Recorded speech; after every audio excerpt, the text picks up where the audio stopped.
It's when we surround kids with this kind of unity, I mean, they're outnumbered. Eventually, they will all get the message.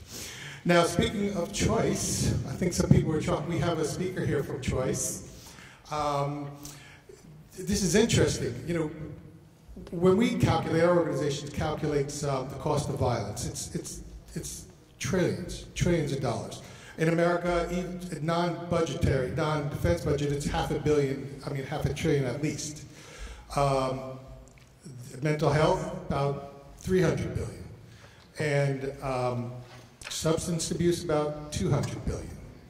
And research shows that violence creates more drug dependency than drug dependency creates violence. Instead of people robbing people, so people self-medicate. So we think fighting violence is an anti-drug, anti-substance abuse message. So it is very much a big part of what we do. And speaking of substance abuse and someone who's been in the schools and doing it and getting progress is a lady from Choice in Louisville, Kentucky. Come on up.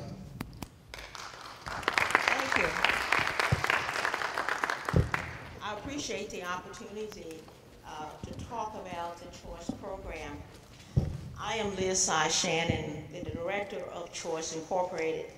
And Choice is an acronym for Children Have Options in Choosing Experiences. We were founded in 1987, and we're a nonprofit, community-based organization.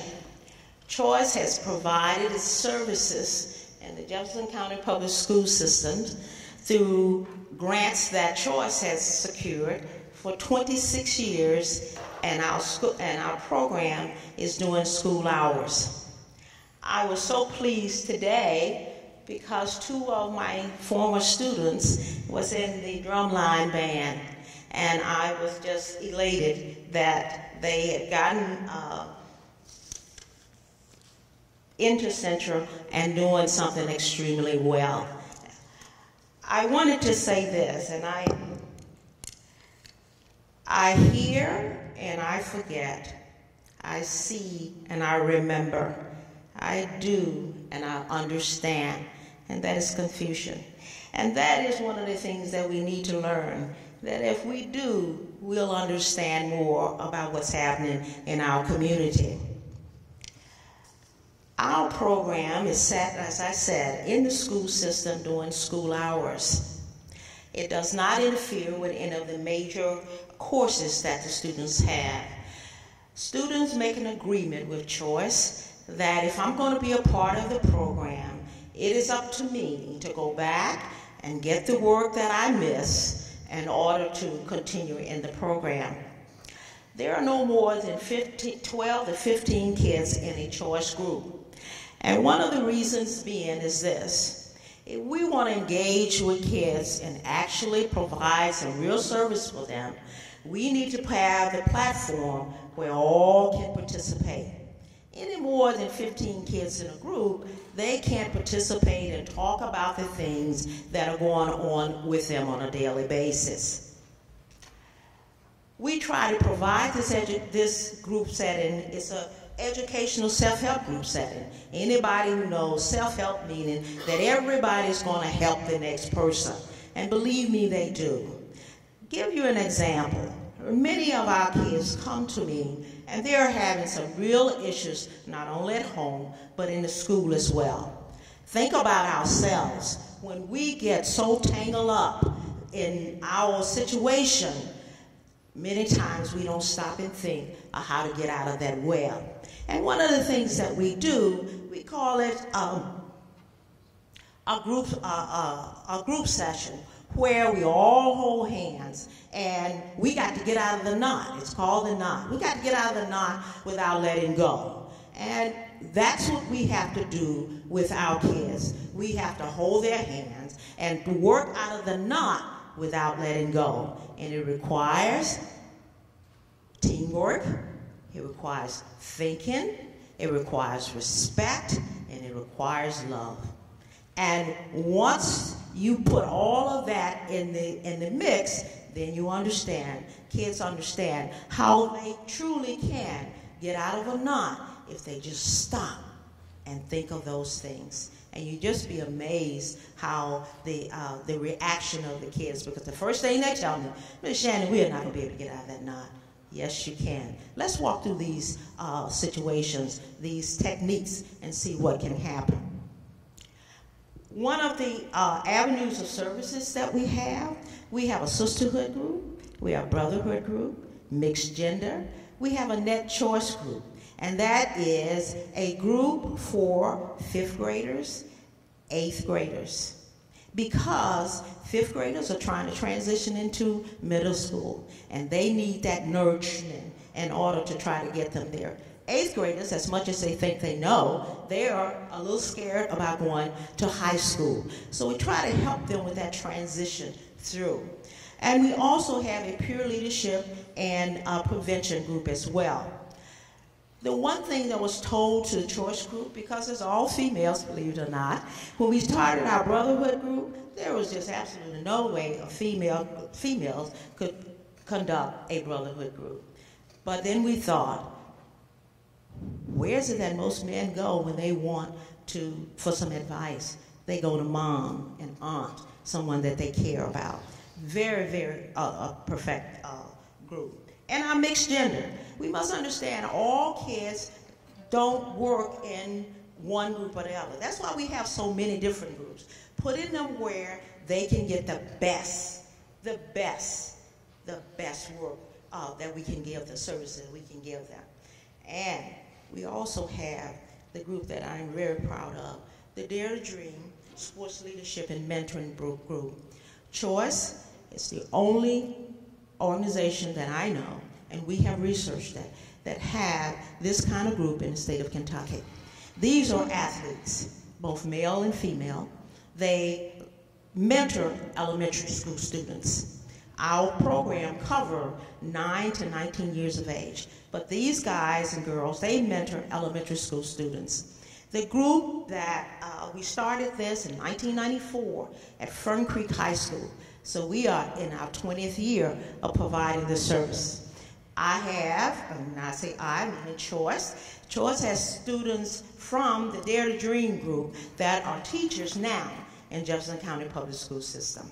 So we think this is a very important group, because we're not only talking about the mentees that they are mentoring, giving them that boost. Many of the young men and young ladies that they mentor, they have gaps in their lives. They do not have parents. They do not have fathers or a big sister that they can go to. But it helps the young males and females, high school students as well, because it teaches them that regardless of on what level I am, I can give back. Teach them how to give back early in life and know that they have something to give. I wish, and I invite you and invite others to come and observe the Dare to Dream program and how these young men and how these young ladies are doing such an exceptional job. And we're talking about the young men at Fern Creek High School. My young ladies are at Iroquois High School. Iroquois mentor Young Elementary. Fern Creek mentor Waterson Elementary. I invite you to come. And I'm inviting you to come and observe a program that has survived for 26 years in the system during school hours. And that says volume 4. The program, it says volume 4, the school system. We want a lot. If we do not instill self-esteem, self-regard, self-respect for self first, how can we expect it to be for anyone else? We ask a lot of our teachers. Our teachers have to be counselors. They have to be parents. They have to be big sisters. They have to do all of that, and in addition to teach. That's a lot to ask. I work in some of the best schools here. I truly believe I do, because they are there to help, and they really will try to help. Our program do We do education. Our education component provide information that offer a young person a solid foundation where they can make positive choices for themselves. We say we give them a toolbox. So when you get into a situation, you can pull one of these tools out to help yourself. Think about it. With a Phillips head screwdriver, and you have one of these little screws that flathead, it is difficult to try to tighten a bolt with a Phillips head screwdriver. So we have to give them the right tools in order for them to try to make the best decision they can make for themselves. And I often tell them, we want you to make the most positive, healthy, drug-free decision for yourself. And that requires us as adults to provide. And I always say, with choice. And I said, it says, children have options in choosing experiences. We, as adults, must put those options there for them to choose it. And as young people, you have a responsibility. I tell my kids all the time when I work with them, you have a responsibility as well. It's not all on an adult. You can think, you know right from wrong, and so therefore you have a responsibility. Own up to whatever you've done. When teachers send them to me, Ms. Shannon, okay, let's walk through this. Tell me what portion of this that you had something to do with, and own up to yours, and then we can work through it. So everybody got a part. This is a big pie. And when we talked about alcohol, tobacco, and other drugs, if indeed you don't get that under control, how can a child make good decisions for themselves when they're using? Our program deals with them before they are chemical dependent. And so that's why it's prevention and early intervention, trying to get them on a solid ground to say that you can deal with these issues, and you're going to have issues as long as you live.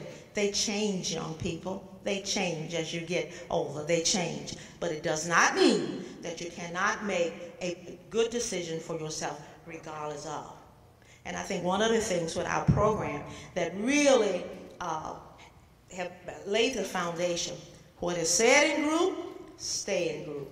The kids know under what condition that we break that. They understand that. And so that gives them a safe place that they can talk. A child cannot learn if they are hurting, if they are upset. We need to have a place where they can come and talk. And that is what choice is all about. And I'm going to leave with this. And all of the kids, I don't know if any of my choice kids sitting out here or not, but all of the kids know that every time Mrs. Shannon talks to you, Mrs. Shannon is going to leave you with this. And this is called The Color of Life by John Homer Miller. And it says, your living is determined not so much by what life brings to you as by the attitude you bring to life. Not so much by what happens to you as by the way your mind look at what happens to you. Circumstances and situations do color life, but you have been given the mind to choose what that color shall be.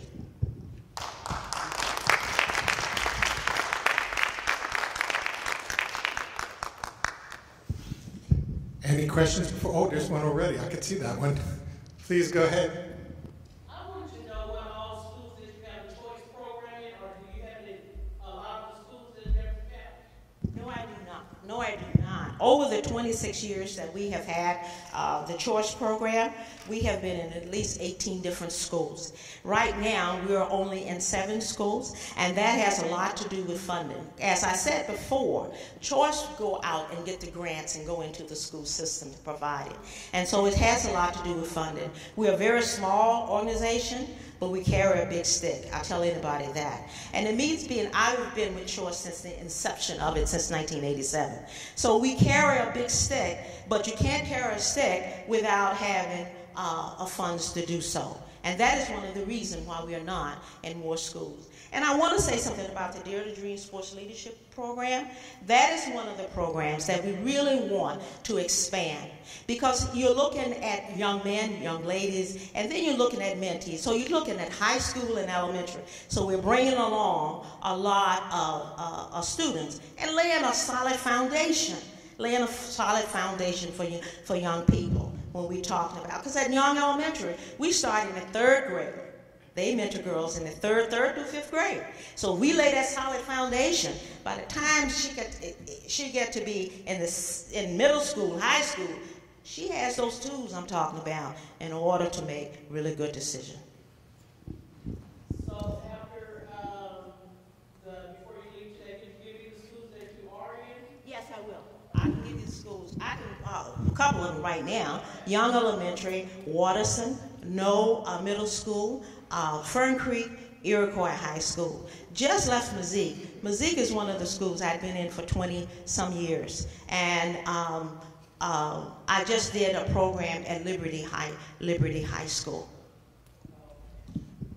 Okay, I got a question. It's going to be a big one. It's going to be a big picture, because I think you get the big picture. Why is there so much need? Why is there so much need for groups like you and them, everybody? They're all doing great work where kids don't know that they are getting dependent. What can we do about that? This is just from my perspective, and it's from over the years of working with young people. There is that need because we have such a gap in terms of kids having what they need from home, kids having what they need from the community. And when they get to school, we need to have something there to help them learn. There's a need for all other programs, and I'm just so elated today in hearing about them. And the thing so sad is that the community really don't know what the programs that we really have that are doing well. But we need everybody working in it. We working with the kids at school. They go back into the environment. They go back home. It is very difficult. What we really, truly need, we need a parent. We need our parents involved in all of this. So we have the whole pie. So when things go on, like when I was coming up, if something went on and they told my mom, I was so scared I didn't know what to do. I was scared for one thing that she'll come to school and show out on me. And when I got home, she definitely was going to show out on me. But kids now, they'll tell you quick. Ain't no point you telling my mama. Ain't no point you telling my dad. So we need to come together and make this pie whole. Tight pie. That's what we need. We need a tight pie. And we don't have a tight pie. Because if we did, we would not have a lot of what's going on now. So we got to tighten it up. You know, one of them good potato pies, you know what you use, the pat milk and all that stuff. Good potato pies, solid. That's what we need. That's perfect. The kids need the whole pie. If some piece is missing, they'll fit something else in there, right? There's something that shouldn't go in there. That shouldn't go in that pie. You know that should be pat milk. Thank you so much.